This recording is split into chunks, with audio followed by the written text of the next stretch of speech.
لبنان، کوہ جودی اور بنیاد میں جبل ہیرا کا پتھر بھی استعمال کیا۔ کی تعمیر سے فارغ ہوئے تو وہ فرشتہ انہیں میدان عرفات کی طرف لے گیا اور حضرت آدم علیہ السلام کو تمام مقامات حج دکھائے۔ یہاں آج بھی لوگ مناسک حج ادا کر رہے ہیں اور قیامت تک کرتے چلے جائیں گے۔ اس کے بعد واپس مکہ لایا گیا۔ پھر انہوں نے ایک ہفتے تک بیت اللہ کا طواف کیا اور سرزمین ہند کی طرف لوٹ آئے اور بز نامی پہاڑی پر آپ کی وفات ہوئی۔ وقت گزرتا گیا اور اللہ تعالیٰ نے حضرت نوح علیہ السلام کا ظہور فرمایا، مگر قوم لوط نے پیغمبر خدا کی بات کی طرف توجہ نہ دی اور پھر اللہ تعالیٰ نے ایک طوفان میں غرق کر دیا۔ حضرت نوح علیہ السلام کے زمانے میں طوفان کی آمد سے کعبہ شریف ایک بار منہدم ہو کر پوشیدہ ہو گیا تھا، مگر حجرہ اسود کو حضرت جبرائیل علیہ السلام نے جبل ابو قیس جو کہ کعبہ شریف کے قریب تھا اس نے حفاظت کے ساتھ رکھ دیا۔ طوفان کے ختم ہونے کے بعد عین خانہ کعبہ کے مقام پر سرخ رنگ کا ٹیلہ نمودار ہو گیا تھا جس کے اوپر سیلاب کا پانی نہیں چڑھا تھا، مگر حضرت نوح علیہ السلام کی کشتی اللہ تعالیٰ کے حکم سے خانہ کعبہ کے گرد طواف کرنے لگی، جس کی بدولت لوگوں کو علم ہو گیا کہ یہ بیت اللہ کی جگہ ہے، لیکن اس کی بنیادیں غائب ہو چکی تھیں اور جو بھی آدمی وہاں آ کر دعا کرتا تو دعا قبول ہو جاتی۔ اس لیے لوگوں کا یقین کامل ہو گیا تھا کہ یہ وہی جگہ ہے جس پر اللہ تعالیٰ کا مقدس گھر موجود تھا،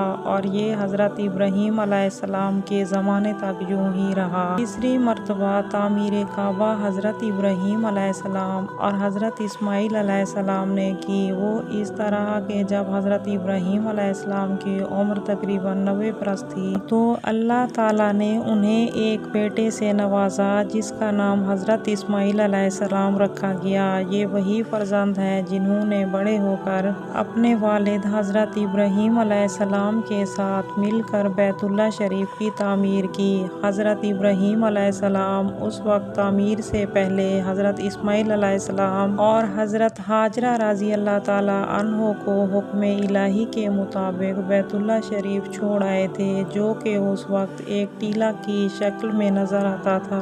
جب حضرت ابراہیم علیہ السلام کو بیت اللہ شریف کی تعمیر کا حکم ملا تو آپ مکہ مکرمہ اپنے بیٹے حضرت اسماعیل علیہ السلام کے پاس پہنچے اور انہیں بتایا کہ اللہ تعالیٰ نے حکم دیا ہے کہ اس کا گھر تیار کرو۔ انہوں نے جواب دیا، آپ کو جو حکم ملا ہے اس کی تعمیل ہوگی، جس کا ذکر اللہ تعالیٰ نے قرآن مجید میں ارشاد فرمایا، جس کا مفہوم یہ ہے کہ ہم نے ابراہیم علیہ السلام اور اسماعیل علیہ السلام کو تاکید فرمائی، میرے گھر کو طواف کرنے، رکوع کرنے اور سجود کرنے والوں کے لیے صاف رکھو۔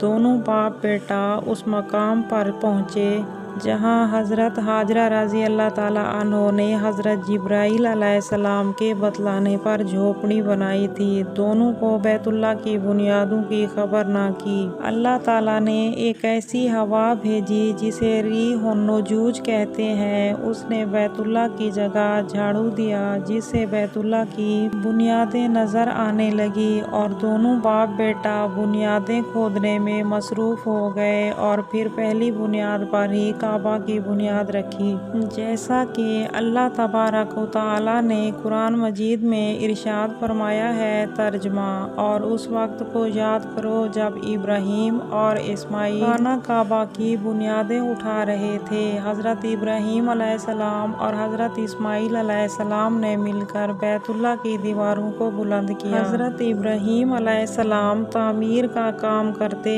اور حضرت اسماعیل علیہ السلام پتھر لا کر انہیں دے دیتے تھے اور دونوں کی زبان پر یہ دعا ہوتی تھی، ربنا تقبل منا انکا انت السمیع العلیم، اے ہمارے پروردگار یہ کام ہماری طرف سے قبول فرما، یقیناً تو خوب سننے والا اور جاننے والا ہے۔ جب دیواریں بلند ہونے کی وجہ سے حضرت ابراہیم علیہ السلام زمین پر کھڑے ہو کر تعمیر کرنے سے قاصر ہو گئے تو ایک پتھر نیچے رکھ کر تعمیر کرنے لگے۔ اللہ تعالیٰ کو حضرت ابراہیم علیہ السلام کا کام انتہائی پسند آیا کہ اللہ تعالیٰ کے حکم سے جتنا ابراہیم علیہ السلام نے اونچا ہونا تھا یہ پتھر اتنا ہی اونچا ہو جاتا، اور جب نیچے اترنے کی ضرورت محسوس ہوتی تو یہ پتھر اللہ کے حکم سے نیچے ہو جاتا۔ اللہ تعالیٰ کو اپنے اس بندے کا کام اتنا پسند آیا کہ اللہ تعالیٰ ان کے پاؤں کے نشان پتھر پر قائم کر دیے تاکہ بعد میں آنے والے اہل ایمان اور دوسرے لوگوں کے لیے یادگار بنے رہیں۔ اسی پتھر کو مقام ابراہیم کے نام سے پکارا جاتا ہے۔ حضرت ابراہیم علیہ السلام اور حضرت اسماعیل علیہ السلام نے بیت اللہ شریف کی تعمیر 5 پہاڑوں کے پتھروں سے کی تھی: طور سینا، طور زیتا، طور لبنان، جبل جودی اور جبل حرا۔ یہ وہی 5 پہاڑ ہیں جن پہاڑوں کے پتھروں سے حضرت آدم علیہ السلام نے پتھر لے کر کعبۃ اللہ کی تعمیر کی تھی۔ تعمیر کے دوران جب حضرت ابراہیم علیہ السلام حجر اسود کے مقام پر پہنچے تو آپ علیہ السلام نے حضرت اسماعیل علیہ السلام سے فرمایا، جاؤ ایک پتھر تلاش کر کے لے آؤ جسے یہاں لگانا ہے تاکہ لوگوں کے لیے طواف کرنے کا نشان بن جائے۔ لیکن آپ علیہ السلام تلاش کرنے کے باوجود ایسا پتھر تلاش نہ کر سکے۔ جب واپس آئے تو دیکھا کہ حضرت ابراہیم علیہ السلام کے پاس ایسا پتھر ہے جس کی روشنی چاروں طرف پھیلی ہوئی ہے۔ پوچھا، ابا جان یہ پتھر کہاں سے آیا؟ حضرت ابراہیم علیہ السلام نے فرمایا، اسے وہ لایا ہے جس نے مجھے تجھ پر بھروسہ کرنے سے بے نیاز کر دیا، یعنی حضرت جبرائیل علیہ السلام یہ پتھر لائے ہیں۔ ناظرین، یہ بات یاد رہے کہ حضرت ابراہیم علیہ السلام نے جو کعبہ کی تعمیر کی تھی اس کی چھت نہیں تھی، اس کا دروازہ زمینی سطح کے برابر تھا۔ حجر اسود اس قدر سفید تھا کہ اس کی روشنی مشرق سے مغرب تک اور شمال سے جنوب تک پھیلی ہوئی تھی۔ اس کے سیاہ ہو جانے کی وجہ یہ ہوئی کہ دور جاہلیت اور دور اسلام میں یہ کتنی مرتبہ آگ کی لپیٹ میں آیا۔ حجر اسود کے بارے میں آتا ہے کہ یہ جنت سے لایا گیا پتھر تھا، اس کی فضیلت پہلے جیسی تھی، مگر جب رسول اللہ صلی اللہ علیہ وآلہ وسلم نے اس کو بوسہ دیا تو اس کی قدر و قیمت کا اظہار ہر سو ہو گیا۔ ایک دفعہ جناب امیر المومنین حضرت عمر فاروق رضی اللہ تعالیٰ عنہ طواف کر رہے تھے تو حجر اسود کو بوسہ دیا اور فرمایا، اے حجر اسود، عمر نے تجھے اس لیے نہیں چوما کہ تو جنت سے لایا گیا ہے، بلکہ عمر نے تجھے اس لیے بوسہ دیا ہے کہ تجھے میرے رسول صلی اللہ علیہ وآلہ وسلم نے بوسہ دیا۔ ناظرین، چوتھی مرتبہ تعمیر کعبہ قریش مکہ نے اس لیے کی تھی۔ ایک عورت نے کعبہ کو دھونی دینی چاہی تو ایک شرارہ جناب کعبہ پر گر گیا تھا جس کی وجہ سے ہر طرف آگ لگ گئی تھی اور ہر سمت سے دیواریں پھٹ کر کمزور ہو گئی، اور کچھ ہی عرصہ کے بعد مکہ مکرمہ میں سیلاب امڑ آیا جس سے حفاظت کے لیے اہل مکہ نے حفاظتی بند بھی بنایا تھا، مگر سیلاب اس قدر زور کا تھا کہ بند بھی ٹوٹ گیا اور سیلاب کا پانی کعبہ میں داخل ہو گیا تھا، جس کی وجہ سے دیواروں میں شگاف پڑ گئے اور دیواریں منہدم ہونے لگیں۔ کعبہ کی تعمیر نئے سرے سے کرنے کا ارادہ کیا گیا، مگر ایک مسئلہ درپیش تھا کہ کعبہ شریف کے اندر ایک کنواں تھا جس میں لوگ کعبہ کے لیے لائے ہوئے نذرانے ڈال دیا کرتے تھے۔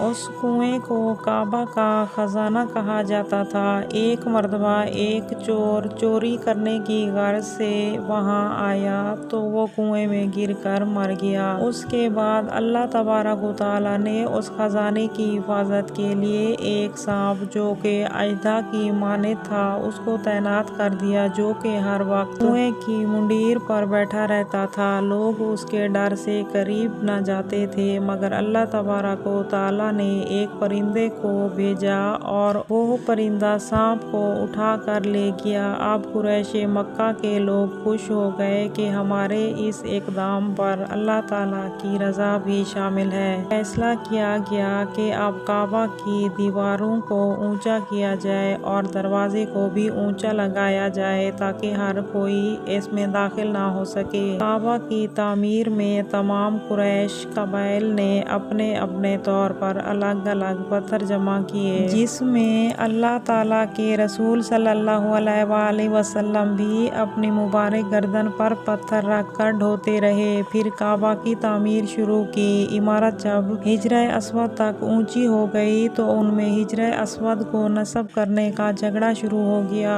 جھگڑا اس نوبت تک پہنچ گیا کہ تمام قبائل نے ایک دوسرے پر تلواریں نکال لیں۔ 4-5 دن اسی جھگڑے میں گزر گئے۔ اس وقت قریش میں سب سے بزرگ شخص مغیرہ بن عبداللہ بن عمرو بن مخزوم تھے۔ انہوں نے تجویز پیش کی کہ اس شخص کو صبح فیصل مان لو جو کل صبح مسجد میں سب سے پہلے داخل ہو۔ سب اس بات پر راضی ہو گئے۔ اگلے دن مسجد میں سب سے پہلے داخل ہونے والے رسول صلی اللہ علیہ وآلہ وسلم تھے۔ سب کہنے لگے یہ امانت دار شخص ہیں، ہم اس کے فیصلے پر راضی ہیں۔ جب نبی کریم صلی اللہ علیہ وآلہ وسلم نے اپنے دست مبارک سے حجرہ اسود اس میں رکھا اور فرمایا ہر قبیلہ اس کپڑے کا کوئی نہ کوئی کنارہ پکڑ لے، پھر سب مل کر اٹھاؤ۔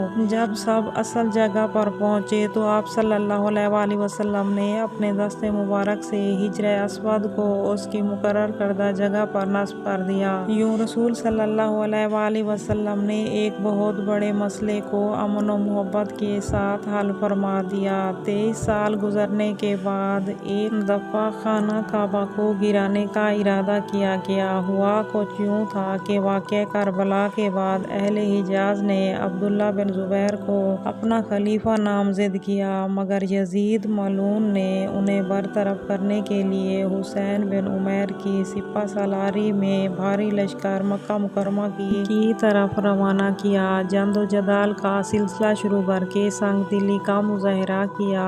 اس نے کوہ ابو قیس پر منجنیق نصب کر کے اس گھر یعنی بیت اللہ پر گندھک اور دیگر آتش گیر مادے پھینکنے شروع کر دیے۔ چنانچہ آتش بازی کی وجہ سے بیت اللہ شریف کا غلاف اور رکن یمانی نذر آتش ہو گیا تھا۔ حضرت عبداللہ بن زبیر نے 3 دن استخارہ کرنے کے بعد کعبہ کو بالکل زمین کے برابر کر دیا اور حضرت ابراہیم علیہ السلام کی بنیاد کو بھی کھدوا دیا اور نئی تعمیر انہی بنیادوں پر کروائی۔ آپ نے کعبہ کی تعمیر چونے سے کروائی جو یمن سے منگوایا گیا تھا۔ جب آپ تعمیر سے فارغ ہو گئے تو آپ نے اس کے اندر مشک بھروا دیا اور قطان مصری کا غلاف چڑھوا دیا۔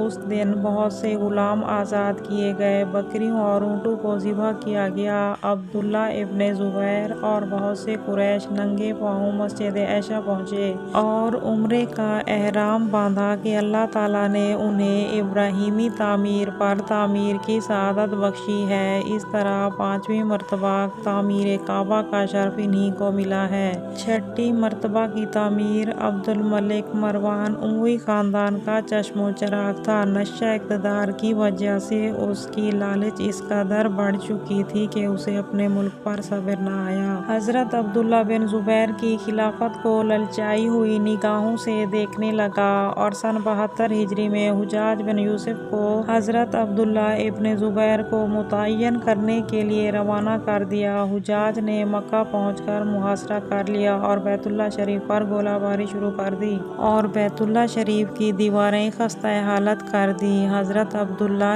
ابن عمر رضی اللہ تعالیٰ عنہ بھی اس سال خانہ کعبہ کی زیارت اور حج بیت اللہ کے ارادے سے مکہ معظمہ تشریف لائے تھے۔ مکہ کی صورتحال دیکھ کر انہوں نے حجاج کو پیغام بھیجا، بندہ خدا دور دراز سے آنے والوں کا خیال کر انہیں بیت اللہ کا طواف اور صفا و مروہ کی سعی کا موقع دے۔ حجاج ان کی باتوں سے متاثر ہوا اور گولہ باری بند کر دی۔ حج کی ادائیگی کے بعد حجاج نے تعمیر کعبہ کی غرض سے مکہ مکرمہ کو خالی کروا دیا۔ خانہ کعبہ کی ہر چیز عبداللہ ابن زبیر کی بنوائی ہوئی ہے۔ جب ولید بن عبد الملک کا دور آیا تو اس نے مکہ مکرمہ کے گورنر خالد بن عبداللہ کو 36,000 دینار بھیجے۔ اس نے کعبہ کے دروازے، پرنالے اور اندرونی ستونوں پر سونے کے پترے چڑھوا دیے۔ ولید بن عبد الملک وہ پہلے خلیفہ تھے جس نے بیت اللہ میں سونے کا کام کروایا تھا۔ 7ویں اور آخری تعمیر کا شرف سلاطین آل عثمان سے سلطان مراد راوی ابن سلطان احمد کو نصیب ہوا۔ کعبہ میں سیلاب کے باعث کعبہ کی شامی اور غربی دیوار اور چھت کا کچھ حصہ گر گیا تھا۔ سلطان مراد نے تعمیر کعبہ کا حکم دیا اور اس کی تعمیر 1040 عیسوی میں مکمل ہوئی۔ جس طرح حجاج بن یوسف نے بنوائی تھی اسی طرز پر سلطان مراد نے بنوائی۔ سلطان مراد کی تعمیر موجودہ دور تک باقی ہے۔ ناظرین، ہارون الرشید نے اپنے زمانے میں حضرت امام مالک سے فتویٰ دریافت کیا کہ میں خانہ کعبہ کو کلی طور پر منہدم کر کے عصر نو حضرت عبداللہ ابن زبیر کی بنیادوں پر تعمیر کر سکتا ہوں۔ آپ رضی اللہ تعالیٰ عنہ نے فرمایا، بالکل نہیں، ایسا کرنے کی اجازت نہیں ہے۔ اسے بادشاہوں کا کھلونا نہ بناؤ۔ جب چاہا مسمار کر دیا اور جب چاہا تعمیر کر لیا۔ اب روز قیامت تک یہی محفوظ رہے گا۔ حضرت محمد صلی اللہ علیہ وآلہ وسلم نے فرمایا، ایک پتلی پنڈلیوں والا حبشی خانہ کعبہ کو مسمار کرے گا۔ چند سال قبل خانہ کعبہ کا سونے کا دروازہ بنوانا سعودی عرب حکومت کے لیے بڑے اعزاز کی بات تھی۔ خانہ کعبہ کا سونے کا دروازہ پاکستانی کاریگروں کی زیر نگرانی میں تیار کیا گیا۔ سلطان مراد کی تعمیر آخری تعمیر ہے جو اس وقت تک اہل ایمان کی دیدہ دل کو منور کر رہی ہے۔ فرمان مصطفیٰ صلی اللہ علیہ وآلہ وسلم ہے، مومن کا قلب عرش الہی ہے۔ مومن کا قلب دراصل خانہ کعبہ ہے جس کا اصل مسکن خود اللہ تعالیٰ کی ذات پاک ہے۔ جب دل ہر طرح کی خواہشات سے آزاد ہو جائے تو یہ خانہ کعبہ بن جاتا ہے۔ حضرت محمد صلی اللہ علیہ وآلہ وسلم نے حضرت عمر رضی اللہ تعالیٰ عنہ سے فرمایا، اے عمر، یقین جانو کہ خانہ کعبہ انسان کا دل ہے، بس کعبہ دل کا حج کرنا چاہیے۔ حضرت عمر رضی اللہ تعالیٰ عنہ نے عرض کیا، یا رسول اللہ، کعبہ دل کا حج کس طرح کیا جاتا ہے؟ حضور صلی اللہ علیہ وآلہ وسلم نے فرمایا کہ انسان کا وجود ایک چار دیواری کے قائم مقام ہے۔ اگر اس چار دیواری سے شک، وہم اور غیر اللہ کا پردہ دور کر دیا جائے تو دل کے صحن میں خدا کی ذات کا جلوہ نظر آئے گا۔ حج کعبہ کا یہی مقصد ہے۔ اللہ تعالی ہم سب کو حج کرنے کی توفیق عطا فرمائے۔ آمین یا رب العالمین۔